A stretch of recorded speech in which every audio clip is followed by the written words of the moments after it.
अस्सलाम वालेकुम नाजरीन, आप देख रहे हैं प्रोग्राम ज़बान खल्क और मैं हूं आपके साथ मुनीज़ मोइन। नाजरीन, जिस तरह के आप जानते हैं कि एक मजबूत रियासत वही होती है जिसकी इमारत मजबूत हो, और इमारत मजबूत होने का मतलब बुनियादों से है। और अगर मैं मुल्क की बात करूं तो मुल्क की मजबूती का इन्हसार मुक़न्नना और जुडिशरी और इंतज़ामिया पर है। तो जहाँ जुडिशरी की मैं बात करी, वहाँ जुडिशल रिफॉर्म्स का जिक्र अगर ना किया जाए तो बात मुकम्मल नहीं होती। जुडिशल रिफॉर्म्स की आज ज़रूरत क्यों महसूस की जा रही है?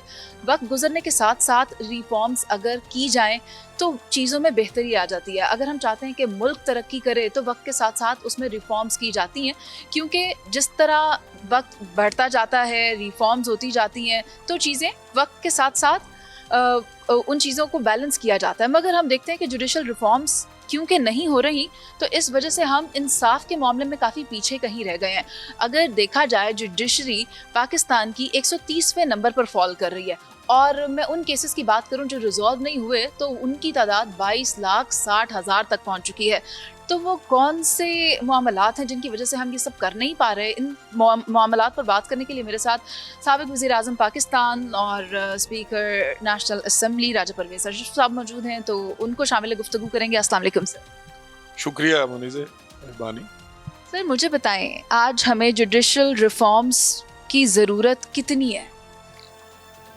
मैं समझता हूँ जी कि जुडिशल रिफॉर्म्स की इस वक्त हमें अशद ज़रूरत है, और उसकी बहुत सारी वजूहत हैं। ये सिर्फ आज की बात नहीं है, बड़े अरसे से ये बात जो थी वो उस पर गौर हो रहा था। आपको याद होगा कि जिस वक्त शहीद मोहतरमा बेनज़ीर भुट्टो साहबा के दौर में जब वो उन्होंने चार्टर ऑफ डेमोक्रेसी किया EMLN और तमाम दूसरी जमातों के साथ, तो उसमें ये बड़ा एक वाज़िया तौर पर पॉइंट था कि हमें रिफ़ॉर्म करने हैं, और ख़ास तौर पर उस वक़्त जो थी वो एक आइनी अदालत की बात थी, कॉन्स्टिट्यूशनल कोर्ट कायम करने की। और अभी जिस तरह आपने ख़ुद कहा है कि कितने लाख केसेस जो हैं वो पेंडिंग हैं, इंसाफ के असूल में आम आदमी को दुश्वारी ये है कि एक बड़ा लंबा स्पैन टाइम लगता है उसको कि उसके जो है केस की तकमील पर। और बहुत सारे तो ऐसी भी मिसालें हैं कि पूरी पूरी ज़िंदगी लग गई और नस्ल दर नस्ल वो केस लड़ते रहे और वो मुकदमात ख़त्म ना हुए। तो इसका एक हल यही था कि हम अपने जजेस के ऊपर जो बोझ है इतना बड़ा, जो बड़े तादाद में केसेस का, उसको कम करते हुए हम एक आइनी अदालत भी बना दें जो कि आइनी मामलात को देखे, और जो क्रिमिनल और सिविल साइड के केसेस हैं वो आम अदालतों में आएँ, और ताकि एक स्पीडी जस्टिस मिले, बर वक्त जो है उसके फ़ैसले हो सकें और लोगों को इंसाफ का असूल जो है वो न सिर्फ आसान हो जाए बल्कि जल्द मुमकिन हो जाए। तो ये बड़ा एक अलमिया है हमारे इस मुल्क का कि अगर आप छोटी अदालतों में भी जाएं, कचहरियों में जाएं, जिस तरह से लोग वहाँ लिटिगेंट्स जो हैं वो रुलते हैं वहाँ पर सुबह से लेके शाम तक, और आखिर तारीख पड़ जाती है क्योंकि जज के ऊपर, मैजिस्ट्रेट के ऊपर इतना ज़्यादा तादाद में केसेस का दबाव होता है, तो वो बमुश्किल तारीखें देता जाता है तो टाइम ख़त्म हो जाता है। इसलिए मैं समझता हूँ। और दूसरा, रिफॉर्म्स की जिस वक्त आप बात करें, रिफॉर्म्स तो हर दौर में ज़रूरत रही है, इस वक्त भी हमारी ज़रूरत है कि जुडिशल रिफॉर्म्स हों। हमें जजेस को मुकर्रर करने के ऐसा तरीका होना चाहिए, मेरिट पे तरीका होना चाहिए, जिसमें पसंद नापसंद का जो मामला है वो इसको बिल्कुल ख़त्म कर देना चाहिए। और आपने पहले भी जो बात की है मैं उससे इत्फाक करता हूँ कि जुडिशरी को जो है वो एक बड़े बारीक तरीके से जायज़ा ले के तो उनका तकर्रुर होना चाहिए, और ऐसे जजेस आने चाहिए सामने जो कि अल्लाह से भी डरते हों और अपने कॉम्पिटेंट भी हों, और वो अल्लाह के बगैर किसी से न डरें और किसी दबाव में ना आए, किसी के साथ पार्टी ना बने, जो कि हमारी तारीख तो इतनी अच्छी नहीं है। आपको पता है कि जुडिशरी ने जो कुछ किया हमारे साथ, हर जो ऑटोक्रेटिक लीडर आया है, जो मार्शल लॉ एडमिनिस्ट्रेटर्स आए हैं, जुडिशरी ने हमेशा उनको ओन किया है। कभी कहा गया कि ये जो है वो इसके अलावा हमारे पास कोई चारा नहीं है। Sir, I am sorry to interrupt, कहते तो यही थे कि सहारा लिया क्या, इनकी गोद में बैठ कर आए, इस तरह के अल्फाज इस्तेमाल किए जाते। دیکھیں نا، اب مثال کے طور پہ میں تو جنرل مشرف کے دور کی بات کرتا ہوں کہ جنرل مشرف نے تو گئے تھے اور انہوں نے یہ کہا تھا کہ مجھے یہ نا ایمرجنسی میں نے لگائی ہے، یا میں نے ابینس میں ہیلڈ ان ابینس کیا ہے میں نے کانسٹیٹیوشن کو، تو اس کی اجازت دی جائے. تو اس وقت کی جوڈیشری نے اور خاص طور پر چیف جسٹس صاحب نے تو ان کو یہ بھی اجازت دے دی کہ آپ تو کانسٹیٹیوشن کو بھی امینڈمنٹ کر سکتے ہیں، اس میں لا سکتے ہیں اگر آپ چاہیں تو. جو انہوں نے نہیں مانگا وہ بھی ان کو دے دیا گیا. اب بتائیں کہ کیا فرد واحد کو یہ پاور دی جا سکتی ہے کہ وہ آئین میں تبدیلی کرے، آئین میں ترامیم لے آئے؟ تو یہ بدقسمتی ہے. تو اب میں سمجھتا ہوں کہ ابھی ہم آگے جانا ہے آنے والے وقتوں میں، اور جو ہماری آئندہ نسلوں نے بھی اس خدا کے فضل و کرم سے تا قیامت اس ملک کو قائم رہنا ہے، تو ہمیں ایسے راستے ڈھونڈنے پڑیں گے، ایسے ریفارمز کرنے پڑیں گے، ایسے حالات پیدا کرنے پڑیں گے جس میں بہترین جوڈیشری ہو، بہترین مقننہ ہو، اور تاکہ میں سمجھتا ہوں کہ ان دونوں کا چولی دامن کا ساتھ. سر ایک بات آپ نے بہت بہترین کی اور میں اسی کو آپ کی گفتگو میں سے سلیکٹ کرتی ہوں. آپ نے کہا کہ پسند ناپسند والا ایلیمنٹ نکال دیا جانا چاہیے. تو پھر ہم اس طرف کب جائیں گے کہ ہم ایکول ریپرزنٹیشن رکھیں؟ اپوائنٹمنٹ جو چیف جسٹس یا جسٹس کی جاتی ہے تو اس کا نظام تو بالکل کلیئر ہونا چاہیے، ٹرانسپیرنٹ ہونا چاہیے. اس کے لیے سب کی ریپرزنٹیشن ایکول ہونی چاہیے سلیکشن کمیٹی کی. تو اس پر آپ کیا کہتے ہیں؟ بالکل، یہ آپ نے بالکل بہت اچھا پوائنٹ ہے. لیکن میں آپ کو بتاؤں کہ ججز کے اپوائنٹمنٹ کے اختیار جو ہے نا وہ پارلیمان کے پاس ہونا چاہیے. پارلیمان آپ کے پاس وہ فورم ہے جہاں کہ اپوزیشن بھی موجود ہے، جہاں ٹریجری بھی موجود ہے، جہاں تمام ریپرزنٹیشن ہے، تمام علاقے ریپرزنٹیڈ ہیں وہاں پر. تو جب پارلیمنٹ میں آپ آئیں گے، پارلیمان کو آپ فوقیت دیں گے، پارلیمان پر آپ بھروسہ کریں گے، تو میں سمجھتا ہوں کہ آپ کو بہترین جوڈیشری ملے گی. لیکن اب کیا ہو رہا ہے دیکھیں نا، میں کسی کی ذات پہ اٹیک نہیں کرنا چاہتا، نہ میں چاہوں گا کہ کوئی بھی ایسا کرے. لیکن ہوتا یہ ہے کہ اب میں ایک جج ہوں، میں کسی چیمبر سے اٹھ کر آیا ہوں، تو مجھے اپنے چیمبر کا خیال رکھنا ہوتا ہے. نیکسٹ جو ریکروٹمنٹ ہوتی ہے اس میں کوئی نہ کوئی میرے چیمبر کا آئے گا، اگلا ایک ممبر اور بیٹھا وہ کہتا ہے میرے چیمبر سے بھی کو آنا چاہیے. یا وہ جو پولیٹیکل ڈیوائیڈ ہوتی ہے وہ کلام میں سے، اس کو مد نظر رکھ کر ہم ججز بنا لیتے ہیں.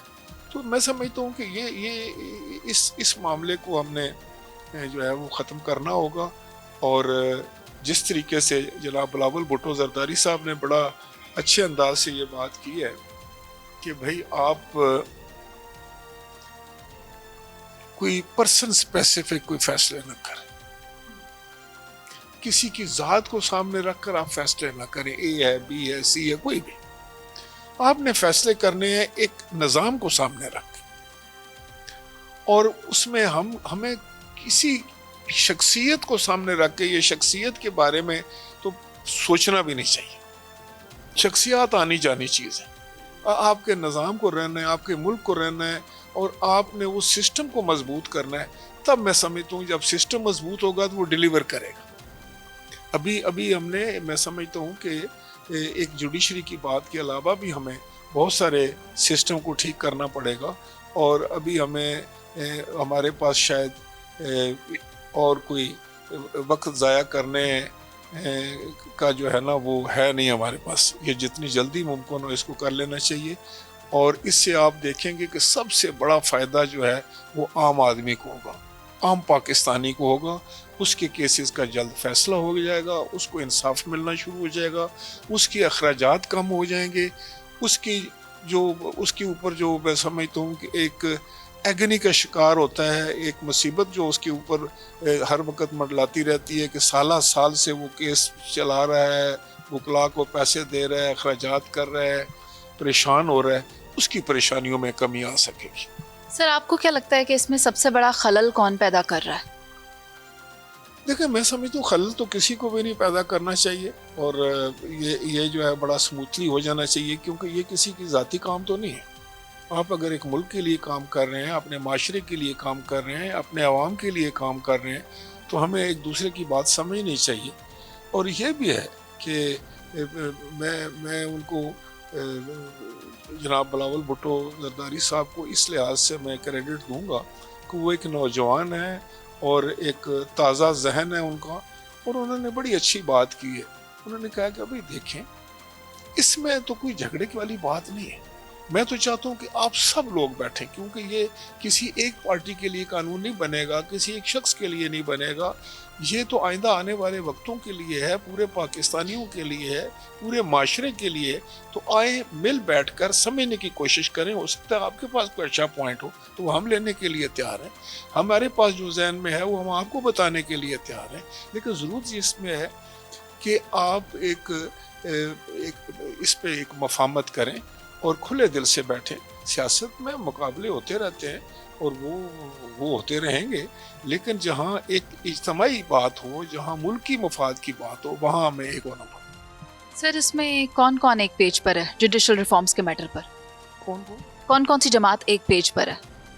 میں سمجھتا ہوں کہ مجھے توقع ہے کہ اگر چھوٹے موٹے کوئی ڈیفرنسز تھے تو وہ شاید اس بات پہ تھے کہ ابہام تھا، اور ابہام کو ختم ہونا چاہیے تو ساری جماعتوں کو مل کر کرنا چاہیے.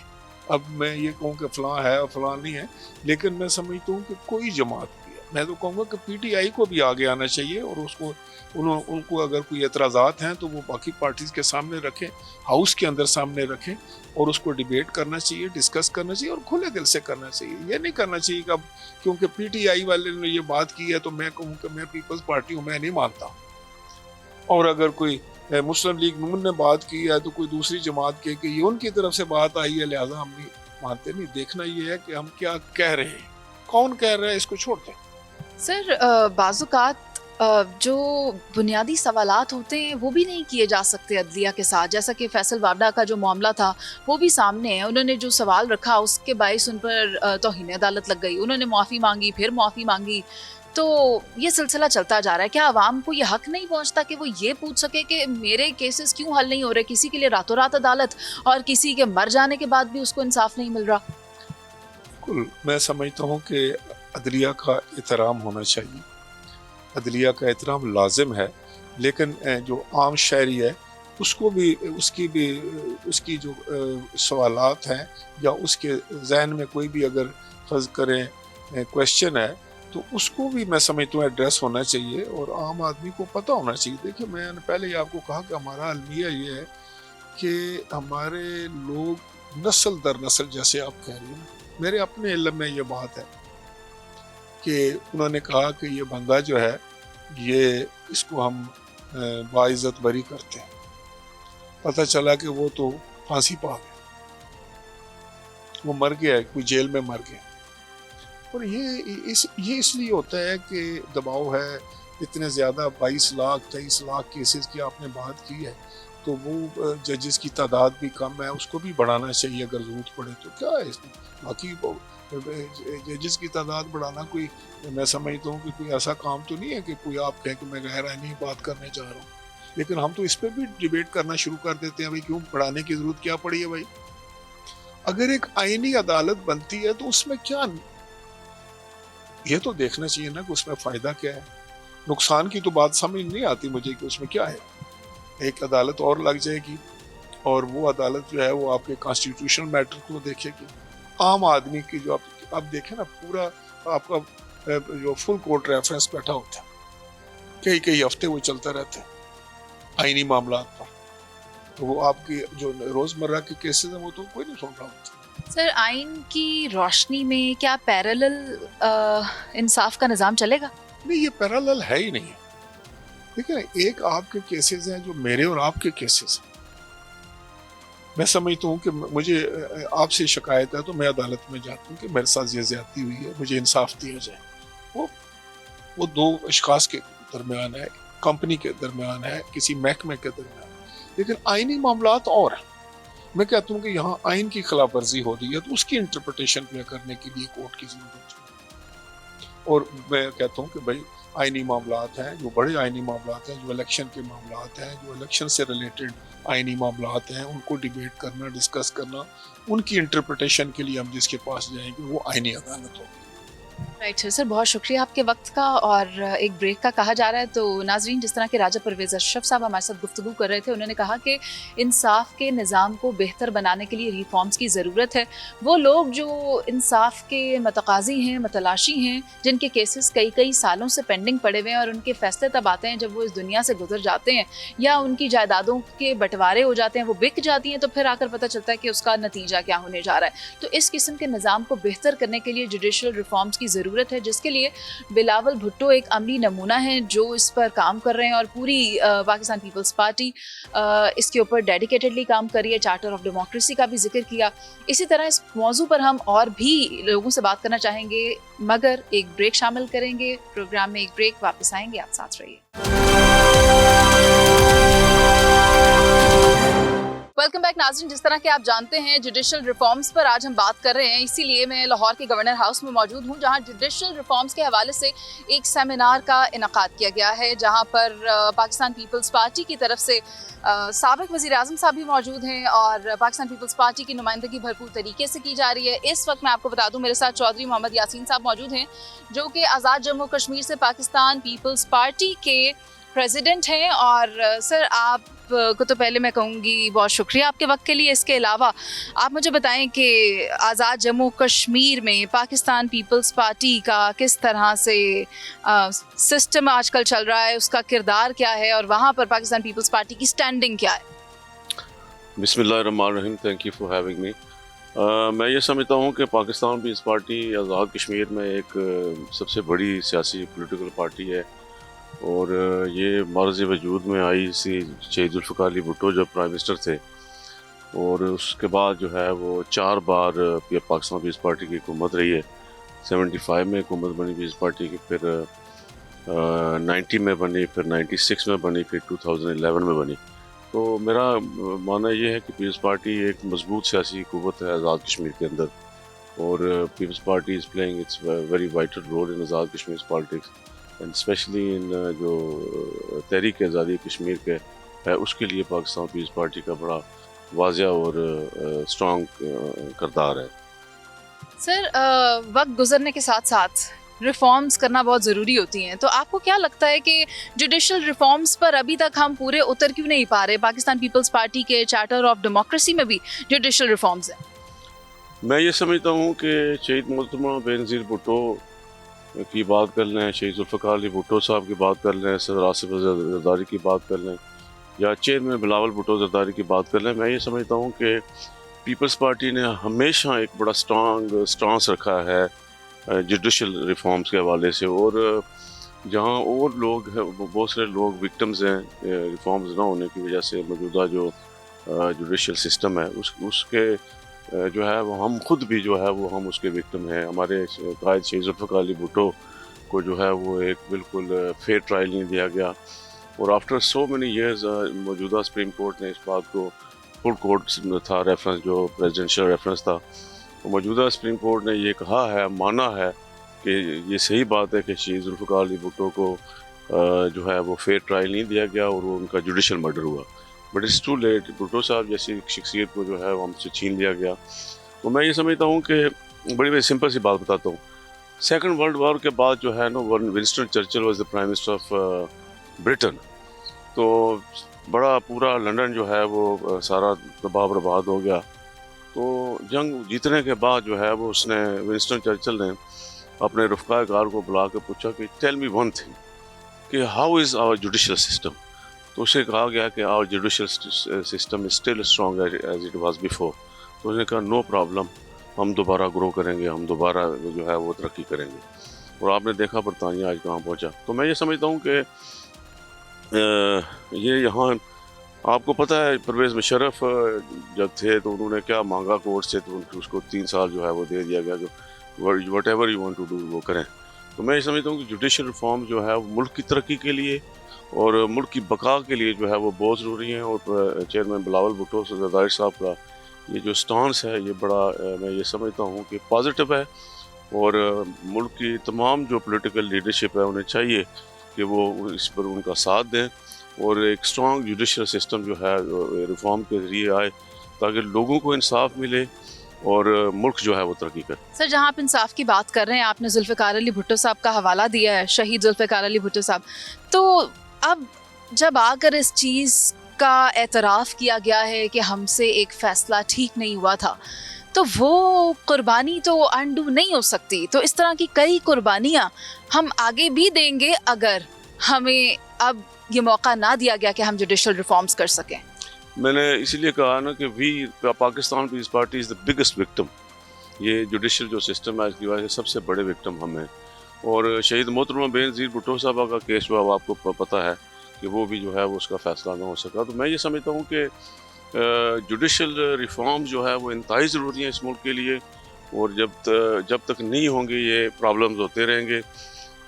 لوگ 30 سال جو ہے وہ اپنے انصاف کے لیے جو ہے وہ دھکے کھاتے رہتے ہیں عدالتوں کے، انہیں تاریخ پہ تاریخ ملتی ہے. تو یہ بلاول بھٹو زرداری صاحب نے ایک بر وقت جو ہے وہ بڑا مضبوط سٹانس لیا ہے. اینڈ آئی ایم کوائٹ ہوپفل انشاءاللہ وہ اس میں کامیاب. سر آپ کو لگتا ہے کہ جو اس سسٹم میں ہمیں کہیں کرپشن نظر آتی ہے، کہیں اس طرح اونچ نیچ جو ہو رہی ہے، اس نظام سے ہم لڑ سکیں گے؟ میں یہ سمجھتا ہوں جی کہ ان کا سٹانس بڑا سٹرانگ ہے. وہ اس کو جو ہے وہ پاکستان کے عوام جو ہے اسے بڑی پازیٹیو طریقے سے نظر سے اس کو دیکھ رہے ہیں. میرا ماننا یہ ہے کہ انشاءاللہ یہ ہو جائے گا. ٹھیک ہے محمد یاسین صاحب، بہت شکریہ آپ کے وقت کا. ناظرین آپ نے دیکھا کہ پاکستان پیپلز پارٹی آزاد جموں کشمیر سے ہمارے ساتھ محمد یاسین صاحب موجود تھے، جن کا یہ کہنا تھا کہ بلاول بھٹو زرداری صاحب نے بر وقت یہ سٹانس لیا ہے اور سب سے بڑی وکٹم اگر ہم اس سلسلے میں دیکھیں تو وہ پاکستان پیپلز پارٹی ہے. ہم امید کرتے ہیں کہ جوڈیشل ریفارمز کے ذریعے ہم ملک کو ترقی کی راہ پر ضرور گامزن کریں گے. ایک بریک، واپس آئیں گے، آپ ساتھ رہیے. ویلکم بیک ناظرین. اور کیونکہ ہم گورنر ہاؤس میں جوڈیشل ریفارمز پر آج جو پروگرام ہو رہا ہے اس پر رائے لینے کے لیے یہاں پر موجود ہیں، تو میرے ساتھ اسسٹنٹ اٹارنی جنرل پاکستان محمد علی جعفر صاحب موجود ہیں. ان سے جاننا چاہیں گے کہ آخر جوڈیشل ریفارمز جو پرپوز کی جا رہی ہیں وہ کیا ہیں. سر اس پر ذرا روشنی ڈالیں. میڈم جوڈیشل ریفارمز کے حوالے سے بڑا ایک سمپل سا عوام الناس کو سمجھ لینا چاہیے کہ دے آر ملٹیپل لاکھوں cases pending before the supreme court, high court and civil court. For example اس کی ایگزامپل دے دیتے ہیں کہ family cases almost 11,000 cases are pending before civil court. ٹھیک ہے، آگے ہائی کورٹ کے سپریم کورٹ کے آ جاتے ہیں، اس میں تقریباً almost 53,500 something cases are pending before supreme court. اب وائی ہمیں فیڈرل کانسٹیٹیوشن کوڈ کی ضرورت ہے؟ اس لیے ضرورت ہے کہ پبلک ایٹ لارجر لیول پر بڑی افیکٹ ہو رہی ہے، جس کے لیے ہمیں جوڈیشل ریفارمز کی ضرورت تھی. سن 2008 میں پرپوز کیا گیا، کوشش کی گئی تمام جماعتوں کی طرف سے کہ یہ ایک بار چارٹر آف ڈیموکریسی کا حصہ بنی، لیکن کچھ وجوہات کی بنا پر، کسی پارٹی کی وجوہات کی بنا پر کنسنسس نہیں آیا، تو اس وجہ سے وہ اس چیز کا امینڈمنٹ کا حصہ نہیں بنا. لیکن اب وقت کا تقاضا یہ ہے، ہماری مسئلہ ایک لمحہ فکریہ یہ ہے کہ جب ہم پانی سر سے گزر جاتا ہے تو تب ہم یہ اس طرح کی امینڈمنٹس ہمیں یاد آتی ہیں. ہمیں کوشش یہی کرنی چاہیے تھی کہ پہلے بیفور جیسے ٹیکس ریفارمز آئے وہ بھی ہم لیٹ ہو چکے. ابھی نیچرل ڈیزاسٹرز چل رہے ہیں، سچ ایز کلائمیٹ چینج چل رہا ہے، اس کے لیے بھی ہمیں ریفارمز کی بڑی ضرورت ہے. تو لہٰذا یہ فیڈرل کانسٹیٹیوشن کورٹ، اس کی اتنی ضرورت ہے کہ پبلک ایٹ لارج جو لارجر لیول پہ ہماری افیکٹ ہو رہی ہے، اس کے لیے یہ کانسٹیٹیوشن کورٹس کی بڑی ضرورت ہے. فار ایگزامپل ہم روز کورٹ میں جاتے ہیں، ایڈجرنمنٹ آ جاتی ہے، اتنا زیادہ ڈاکٹ ہوتا ہے ججز کے پاس کہ وہ اس چیز کو مینٹین نہیں کر سکتے کہ ہر بندے کو، کوئی پنڈی سے آیا ہے، کوئی نارووال سے آیا ہے، کوئی پنڈی بھٹیاں سے آیا ہے، ہر طرح سے آیا تو پتہ چلتا ہے ان کے ایکسپینسز اس کے ساتھ اٹیچ ہیں، ان کے معاملات اس پرسنل انٹرسٹ اٹیچ ہے. لیکن جب آ کے ان کو یہ پتہ چلتا ہے کورٹ وغیرہ میں کہ یار جج صاحب اویلیبل نہیں ہے یا ہمارے کیسز وغیرہ لگے نہیں ہیں، لیفٹ اوور ہو گئے ہیں، تو وہ پبلک ایٹ لارج افیکٹ ہوتی ہے. Constitution matters from last 10 years 2015 till 2024 تک اتنے سارے میٹرز کانسٹیٹیوشن پھنس گئے ہیں کہ جو پبلک ایٹ لارج ہے وہ افیکٹ ہو چکی ہے، اس کو اس چیز کا ریلیف نہیں مل رہا. انفارچونیٹلی یہ بڑا آسان ہے کہنا کہ ہم ایک کانسٹیٹیوشن کے کیس میں بحث کرتے ہیں، بحث کرنے کے بعد بھی ہوتا کیا ہے کہ اس میں گھنٹہ ڈیڑھ گھنٹہ 2 گھنٹہ اس میں پورا ایک دن نکل جاتا ہے. اور جو پبلک ایٹ لارج اسلام آباد ٹریول کر کے گئی ہے، فیول کا ہوتا ہے، فیول اتنے زیادہ انگیج ہو گئے، ज़्यादा इंटरेस्ट हमारा बढ़ गया है कि हमारी ट्रैवलिंग कॉस्ट। सर लेकिन अगर हम इसे कहें चलें ये पिटी इश्यूज़ हो गए, मगर इस सब के बावजूद एक लंबी डिबेट की जाती है और उसके बाद भी तारीख मिल जाती है। मुझे ये बताएं कि जो चेयरमैन साहब की तरफ से प्रपोज़ल दिया गया है इस कॉन्स्टिट्यूशनल अमेंडमेंट के लिए, जुडिशल कॉन्स्टिट्यूशनल अमेंडमेंट्स के लिए, वो जो जजेस हैं, जो कोर्ट्स हैं, उनके लिए फेवरेबल है? इनकी तरफ से जो प्रपोज़ल आया वो फेवरेबल है? मैडम उसका इस तरह के कि तारीख़ में देखते हैं कि कब है ना पावर्स कहाँ पर थी, डेलीगेट पावर्स कहाँ थे। क्या पहले पार्लियामेंट के पास कब 1956 का कॉन्स्टिट्यूशन ले लें, 1962 का कॉन्स्टिट्यूशन ले लें, आगे कॉन्स्टिट्यूशन ले लें कि उसमें पावर्स थी पार्लियामेंट के पास, ठीक है। पार्लियामेंट के पास वो रिमूवल करते थे, प्रेसिडेंट के पास पावर होती थी कि वो उनको अपॉइंट करता था। यहाँ पर मेंबर्स भी बिठाए गए। सुप्रीम जुडिशल काउंसिल 1973 भुट्टो साहब के टाइम पर ये एक अमेंडमेंट आई जिसको ऐड ऑन किया गया जाके, ताकि 184 सबसेक्शन 3 वो भी 1973 में ना पब्लिक एट लार्ज के लिए इंटर, लेकिन उसको मिसयूज़ करना शुरू कर दिया। अब जहाँ तक कोर्ट्स के हवाले से बात कर रहे हैं कि हमारे लिए कैसे फ़ायदेमंद होगी, फ़ायदेमंद इस तरह होगी कि जितना भी public at large circle effect हो रहा है वो कॉन्स्टिट्यूशन मैटर से हमारे इतने ज़्यादा लूप होल हैं इस कानूनी तौर पर कि हमारे पास इतनी गुंजाइश नहीं रहेगी। हम आए दिन रोज़ इस तरह के मामलों में फंसे रहते हैं कि लोग जो पब्लिक है उसको हम रिलीफ नहीं मिल पाते। बाद में अल्टीमेटली जो गाली गलोच और जो भी ना गलत अल्फाज चुनाव होता है वो वकला को पड़ा होता है, वकला कहते हैं काम नहीं कर रहे, जजेस काम नहीं कर रहे, कोर्ट्स आएगी, एक डेकोरम बनेगा, एक पूरा एक ना हर चीज़ बिल्कुल एक स्ट्रीमलाइन होगी, तो पब्लिक को एट लार्ज है ना रिलीफ मिलना शुरू होगा। नाज़रीन, जिस तरह के आज हम जुडिशल रिफॉर्म्स पर बात कर रहे हैं, इसके लिए मेरे साथ इस वक्त बैरिस्टर आमिर हसन साहब मौजूद हैं। उनसे जानने की कोशिश करेंगे कि अदालती निज़ाम को बेहतर किस तरह से बनाया जा सकता है। अस्सलाम वालेकुम सर। जी वालेकुम अस्सलाम। जी देखिए, पाकिस्तान के अंदर इस वक्त जितनी ज़रूरत है अदालती इस्लाहात की, जुडिशल रिफॉर्म्स की, शायद इससे पहले कभी नहीं थी, क्योंकि पाकिस्तान पीपल्स पार्टी ने कॉन्स्टिट्यूशन दिया है इस मुल्क को। और ये खुशकिस्मती है कि जितनी भी तकसीम है, पॉलिटिकल पोलराइजेशन है, मैं तो अब कहता हूँ जुडिशल पोलराइजेशन है, उसमें भी 1973 के कॉन्स्टिट्यूशन को सारी जमातें मान रही हैं और तमाम तबकात, तमाम वफाकी इकाइयाँ उस पर यकीन रखती हैं। तो ज़रूरत की है कि इसी के अंदर से हल ढूंढा जाए, और तरमीम का मकसद भी कॉन्स्टिट्यूशन के अंदर ये जो फ्लेक्सिबिलिटी है वो ये इसीलिए होती है कि ताकि ज़रूरत के तहत इस पर तरमीम की जाए। तो मैं समझता हूँ कि पाकिस्तान को एक आइनी अदालत की ज़रूरत है। आर्टिकल 184(3) जिसमें ओरिजिनल जुरिसडिक्शन है सुप्रीम कोर्ट ऑफ पाकिस्तान की, उसमें आर्टिकल 1 उसका जो सब आर्टिकल 1 है, 2 है, 3 है, उसे अगर देखें तो शायद supreme court for the last 50-60 years अपना वो काम नहीं कर पा रही है। और उसके बाद 185 में उसकी जो एज एपेलेट कोर्ट जुरिसडिक्शन है वो भी कमा का उस पर काम नहीं हो रहा। तो इसीलिए COD में पीपल्स पार्टी ने और मोहतरमा बेनज़ीर भुट्टो ने कहा था कि हम लोग आइनी अदालत की तरफ जाएं। वो आइनी अदालत जो हुकूमतों के दरमियान अगर कोई इशू आए, जैसे कि प्रोविंसेस की प्रोविंशियल गवर्नमेंट्स हैं या फेडरल गवर्नमेंट्स हैं या 2 प्रोविंशियल गवर्नमेंट्स हैं, उनके दरमियान एक कॉन्स्टिट्यूशन कोर्ट हो, फेडरल कॉन्स्टिट्यूशन कोर्ट जो उस पर फैसला करे। लेकिन होता ये है कि हमारे जो सियासी मामलात, आपको पता है हर एक सुप्रीम कोर्ट में 184(3) में भागा जाता है। अच्छा, सुप्रीम कोर्ट का फुल कोर्ट उस पर बैठ जाता है, लेकिन जो एज एपेलेट कोर्ट उसका काम होता है, किसी मोहम्मद बूटे का केस, किसी सोगरा बीबी का केस, वो 30-30, 40-40 साल से उस पर कोई भी अमल दरामद या उस पर इंसाफ के लिए कार्रवाई नहीं होती है। और इससे बड़ी बदकिस्मती क्या होगी कि पाकिस्तान को आइन देने वाला मुल्क का पहला मुंतखब वज़ीर आज़म, उसे इसी अदालत में फांसी लगा दिया गया और निस्फ सदी लगी उन्हें इंसाफ लेते हुए। तो इसलिए मैं समझता हूँ कि इस वक्त जुडिशल रिफॉर्म्स की इस सारी पोलराइजेशन को ख़त्म करने के लिए, मुल्क को आगे बढ़ाने के लिए, निज़ाम अदल को बेहतर करने के लिए। बैरिस्टर साहब, पोल्स कौन से हैं इसमें? सॉरी, पोलराइजेशन हुई है ना, तो वो 2 पोल्स कौन से हैं? अच्छा जी, पोल्स तो विदिन भी होते हैं और बाहर से भी आते हैं। हमेशा इख्तियारात की जंग है, इक़्तिदार एक ऐसी चीज़ है, लेकिन जो आपकी जुडिशरी है उसमें तो ये इख्तियारात की जंग नहीं होनी चाहिए, उसमें तो नहीं होनी चाहिए इख्तियारात की जंग, लेकिन बदकिस्मती है कि उसमें भी आ जाती है कई दफ़ा। तो विदिन जुडिशरी भी है और बाहर से भी है। तो मैं समझता हूँ यही काम है पॉलिटिशियन का, पॉलिटिकल पार्टीज़ का और इंटेलिजेंशिया का, पार्लियामेंट का, कि इस पोलराइजेशन को ख़त्म करे। उसी की तरफ कदम बढ़ाए जा रहे हैं।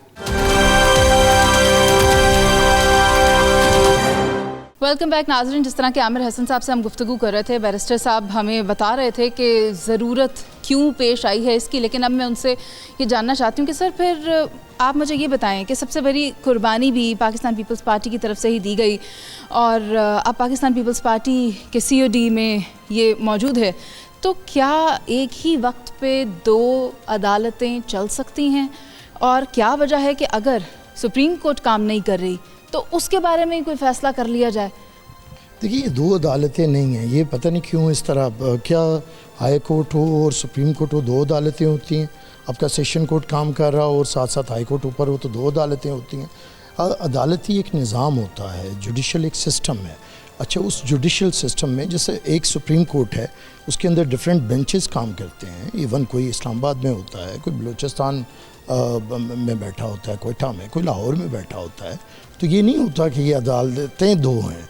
अदालती निज़ाम के अंदर आप करते हैं। अब मैं इसे और आसानी से आपके सामने, आपके नाज़रीन के लिए रखना चाहूँगा कि देखिए, ये जो कॉन्स्टिट्यूशनल कोर्ट है, इसमें ज़रूरी ये है कि कॉन्स्टिट्यूशनल मैटर का फ़ैसला होना है।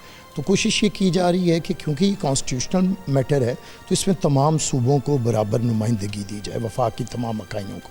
अच्छा, उसके बाद जो जजेस, अब तो ऐसा वक्त आ गया है कि अब सिर्फ एक डॉक्टर के पास लोग नहीं जाते, आई स्पेशलिस्ट के पास जाते हैं, ENT के पास जाते हैं, तो स्पेशलिस्ट। इसी तरह हमें कॉन्स्टिट्यूशनल कोर्ट में भी स्पेशलिस्ट चाहिए, जो कॉन्स्टिट्यूशन के स्पेशलिस्ट जजेस हों, बजाय इसके कि कोई क्रिमिनल लॉ को जानता है, कोई सिविल लॉ को जानता है और उसकी एक्सपर्टीज़ उसमें है और वो कॉन्स्टिट्यूशनल बेंच में बैठ के तो फैसला करने लगे। तो हमें एक ऐसा चाहिए, एक जो कॉन्स्टिट्यूशनल एक्सपर्ट्स हों जजेस, वो कॉन्स्टिट्यूशनल कोर्ट में बैठे और तमाम वफाकी इकाइयों की बराबर नुमाइंदगी हो, ताकि अगर बलूचिस्तान का कोई इशू है, अगर कोई खैबर पख्तूनख्वा का इशू है, सिंध का इशू है, सराइकी वसीब का इशू है, पंजाब का इशू है, तो सेंस ऑफ बिरीवमेंट ना आए। तो मेरे ख़्याल से यही कॉन्स्टिट्यूशन की जो स्पिरिट थी। इसीलिए अगर आप कहें कि कौमी असम्बली के होते हुए सेनेट की क्या ज़रूरत है, 2 ऐवानों की क्यों ज़रूरत है? तो 2 अदालतें नहीं होती। सिस्टम को चेक एंड बैलेंस के लिए, बेहतर करने के लिए वो भी जजेस ही होंगे, वो भी इसी तरह ही आएंगे, वो भी ये ब्रदर जजेस होंगे, लेकिन ये फ़र्क होगा कि वहाँ पे आइन के माहिर जजेस बैठे होंगे और वो आइनी मामलात पे करेंगे और वो एक अलहदा से काम हो रहा होगा। और जो सुप्रीम कोर्ट की 185 के तहत एपलेट जुरिस्डिक्शन है, उस पर कोई हरफ नहीं आएगा। मतलब जो मैंने पहले मिसाल दी, मोहम्मद बूटा, सुगरा बीबी, उन्हें 3 साल नहीं, उनकी स्पीडी उनकी जो अपीलें हैं सुनी जाएगी और उन्हें इंसाफ मिलेगा। राइट सर, जजेस की अपॉइंटमेंट के बारे में क्या ख्याल है आपका, किस तरह से होनी चाहिए? देखिए, हमने तो कर दिया था 18वीं तरमीम में ये फ़ैसला, लेकिन वो एक जुडिशल एम्पीरियलिज़म था जस्टिस इफ्तिखार चौधरी का, जिसका हमें सामना करना पड़ा। और कभी दुनिया में ऐसा भी होता है कि जजेस वापस भेज दें अमेंडमेंट जो है कॉन्स्टिट्यूशनल, कैसे हमारी मर्ज़ी के मुताबिक करो, जजेस का तकर्रुर हम खुद ही करेंगे। मतलब ये बड़ी हैरान कुन बात थी, लेकिन उस वक्त सिस्टम के लिए करना पड़ा। तो एक अच्छा तरीका था, लेकिन इसमें भी प्रपोज़ किया जा रहा है। इसमें देखिए, जजेस भी हों, सीनियर जजेस हों, लेकिन उसके साथ साथ पार्लियामेंटेरियंस भी हों। मदर ऑफ़ ऑल इंस्टीट्यूशंस जो है वो पार्लियामेंट होता है। इसी तरह लॉयर्स हों, जो लॉयर्स ऑर्गेनाइजेशंस हैं, यही पहले था, इसी को मजबूत करने की ज़रूरत है।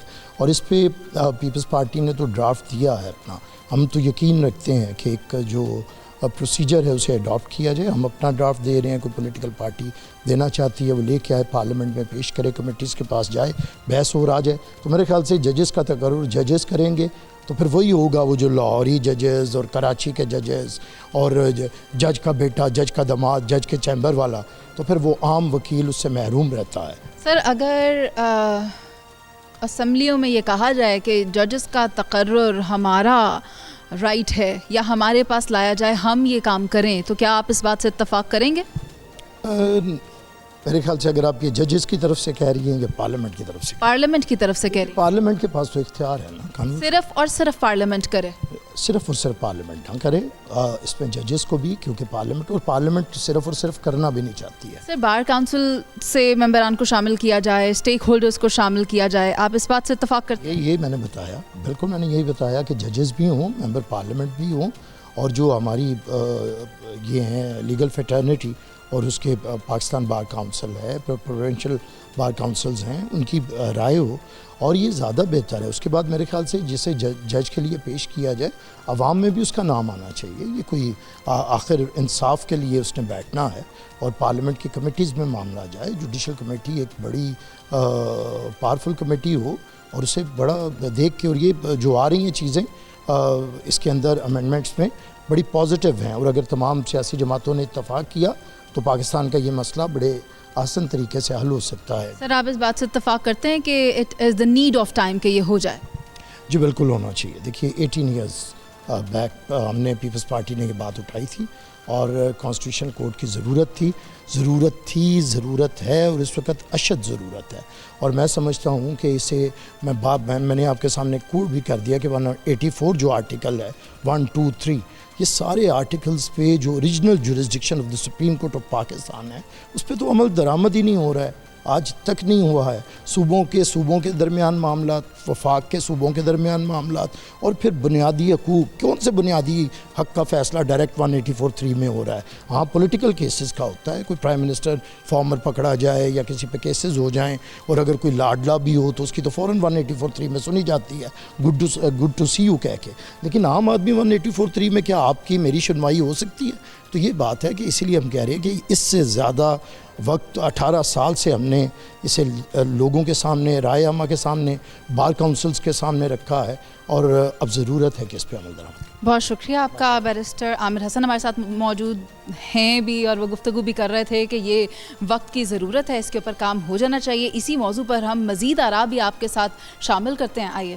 نظام کو بہتر بنانے کے لیے جو پلرز ہوتے ہیں ان میں اسٹرینتھ ہونا بہت ضروری ہے، اور پاکستان کے جو پلرز ہیں ان سے ہم سب واقف ہی ہیں، اور ان میں سے ایک پلر کیونکہ جوڈیشری ہے، تو جوڈیشل ریفارمز اس وقت کتنی ناگزیر ہو گئی ہیں، اور اس کے لیے ابھی حال ہی میں پاکستان پیپلز پارٹی کی طرف سے جو انیشیٹوز لیے جا رہے ہیں وہ کتنے کامیاب ہیں، اور اس میں کتنی سپورٹ پاکستان پیپلز پارٹی کو باقی جماعتوں سے اس میں ملی ہوئی ہے. اس پر بات کرنے کے لیے میرے ساتھ پاکستان پیپلز پارٹی لاہور کے پریزیڈنٹ اسلم گل صاحب موجود ہیں، جنہوں نے الیکشن بھی کنٹیسٹ کیا تھا، CEC کے ممبر بھی ہیں، کلیدی کردار ہے. تو میں چاہوں گی کہ آپ سے سر اس بارے میں بات کی جائے. السلام علیکم. جی وعلیکم السلام. گل صاحب مجھے بتائیں، بل پروپوز کیا گیا، پریزنٹ کیا گیا، مگر اس بل پر کوئی بات کچھ خاصی سامنے نہیں آ رہی، بل پر ڈسکشن نہیں ہو رہی، بل کسی کو دکھایا نہیں جا رہا. یہ بل ہے، بل میں کیا ہے، ایسا کیا ہے جو ابھی تک منظر عام پہ نہیں آ رہا؟ دیکھیں بات یہ ہے کہ چونکہ میں ایک تو اسمبلی کا ممبر نہیں ہوں، جو پارلیمانی جو وہاں پہ جو میٹنگز ہوتی ہیں وہاں پہ. دوسری بات یہ ہے کہ جتنی دیر جتنی پولیٹیکل پارٹیز ہیں وہ مل کے کچھ مولانا فضل الرحمان صاحب کے بھی اپنے کچھ وہ بھی بنا رہے ہیں، ان کی پرپوزل بھی کچھ ہے، باقی جماعتیں بھی ہیں، ولی خان کی جماعت ہے، باقی جتنی بھی جماعتیں ہیں MKM میں سب مل کے پاکستان پیپلز پارٹی اور مسلم لیگ نون مل کے اس کو آگے لے کے جا رہے ہیں. تو جو یہ ترمیم آنی ہے یہ پاکستان کے مفاد میں ہی ہوگی اور پارلیمانی نظام کے مفاد میں ہوگی. ٹھیک ہے نا جی. یہ تو مطلب اس میں یہ جو ہم واپس اس کو کر رہے ہیں، یہ بھٹو صاحب کا آئین تھا نا، تو وہ تو پھر ضیاء الحق نے چینج کیا، پھر مشرف نے چینج کیا. اسلم صاحب میں جاننا چاہوں گی کہ نمبر پورے ہو جائیں گے پارلیمان میں؟ جی انشاءاللہ نمبر پورے ہو جائیں گے. سب جماعتیں جو ہیں اس میں تیار ہیں، صرف ایک PTI نکال کے، چونکہ PTI تو کسی جو بھی ہم جمہوریت کے لیے، ملک کے مفاد کے لیے جو بھی کریں گے PTI اس کی مخالفت کرے گی. سر مجھے ایک بات بتائیں، 25 تاریخ سے پہلے تک ہو جائے گا؟ انشاءاللہ 15 اور 16 کو کانفرنس ہو رہی ہے، اس کے بعد انشاءاللہ. سر اس کی ٹائمنگ پہ بہت سوال اٹھ رہا ہے. اتفاق رائے ضروری ہے باقی جماعتوں میں، ایک جماعت کا چھوڑیں، باقی جماعتوں کا اتفاق رائے ضروری تھا. تو انشاءاللہ امید ہے کہ یہ جلد ہی ہو جائے گا. اسلم صاحب ایک ابہام پایا جا رہا ہے، وہ یہ کہ یہ پرسن سینٹرک تو نہیں ہے؟ نہیں ایسی کوئی بات نہیں ہے، ایسا نہیں ہے. ہم چاہتے ہیں کہ ہم ہمیشہ پیپلز پارٹی جو ہے وہ جب بھٹو صاحب نے ایوب خان کا تختہ الٹا تھا، اس کے بعد جب اس ملک میں الیکشن ہوا تو پہلا آئین اسلامی جمہوریہ پاکستان آئین بنا، اور اتفاق رائے سے جب ہم نے 18ویں ترمیم کی تو پریزیڈنٹ آصف علی زرداری صاحب اس وقت بھی تمام متفقہ طور پر اس میں ترمیم لائی گئی تھی۔ ٹھیک ہے سر، بہت شکریہ آپ کا۔ ناظرین، آپ نے دیکھا کہ اسلم گل صاحب ہمارے ساتھ موجود تھے اور انہوں نے یہ کہا کہ بلاول بھٹو کا یہ ویژن ہے کہ عدالتی نظام کو بہتر کر کے کسی بھی ملک کے ترقی کا تعین کیا جا سکتا ہے۔ تو ابھی یہ بل دیکھتے ہیں اس کے اوپر نمبر پورا ہوتا ہے یا کیا سچویشن سامنے آتی ہے گزرتے دنوں کے ساتھ۔ ابھی کے لیے یہ جو تازہ ترین ہمارے سامنے باتیں ہیں رہنماؤں کی طرف سے، عدلیہ کی طرف سے، اور جو بھی ہم نے جن لوگوں سے بات کرنے کی کوشش کی، ان کی رائے آپ تک پہنچانے کی کوشش کی، تو اس سے یہ ہم نے اخذ کیا ہے کہ ملکی ترقی کا معیار جو ہے وہ ریفارمز پر ہے۔ اگر وقت گزرنے کے ساتھ ساتھ ریفارمز کی جائیں، چیزوں میں بیٹرمنٹ لائی جائے، تو چیزیں اپ ٹو ڈیٹ رہتی ہیں، اور یہ ضرورت وقت بھی ہے کہ جوڈیشل ریفارمز کی جائیں تاکہ سسٹم کو بہتر بنایا جا سکے۔ وہ لوگ جو انصاف کے منتظر ہیں، جن کے کیسز کافی عرصے سے لگے ہوئے ہیں پاکستان کی عدالتوں میں اور انہیں انصاف نہیں مل رہا، ان کے کیسز کو جلد از جلد حل کیا جائے، کیونکہ یہ نمبر بہت بڑا ہے۔ 22,60,000 کا نمبر کوئی چھوٹا نمبر نہیں ہے، تو اس کو جتنی جلدی کیا جائے اتنا ہی بہتر ہوگا۔ پروگرام کا وقت ختم ہو گیا، مجھے اجازت دیجیے، اللہ نگہبان۔